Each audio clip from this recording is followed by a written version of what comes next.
ഈ കൊടും ക്രിമിനൽസ് നമ്മെ ചിരിപ്പിച്ചു കൊല്ലും. പാതിരാത്രിയിൽ പുരുഷോത്തമൻ എന്ന വ്യക്തിയുടെ വീട് കയറി ആക്രമിക്കുകയും കാറടിച്ച് തകർക്കുകയും ചെയ്യുന്ന കൊട്ടേഷൻ മൈദ കമ്മി മാഫിയ സംഘം ധീരന്മാർ, പോരാളികൾ, സ്വാതന്ത്ര്യ സമരത്തിൽ പങ്കെടുത്ത് പീഡനം സഹിച്ച ധീര ദേശാഭിമാനികളെ യാത്രയയക്കുന്ന പോലാണ് പയ്യന്നൂരിലെ അടിമ മൈദ കമ്മികൾ ഇവരെ യാത്രയയക്കുന്നത്.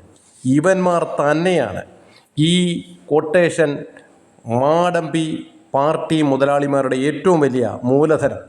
ഒരു കാലത്തും ഇവൻ്റെ ഒന്നും തലയിലേക്ക് വെളിച്ചം വീശില്ല. വെളിച്ചം വീശാതിരിക്കുന്നതാണ് പാർട്ടി മുതലാളികൾക്ക് എന്നെന്നും താല്പര്യവും. കഷ്ടം കണ്ണൂരുകാരെ എല്ലാവരെയുമല്ല, കമ്മികളെ.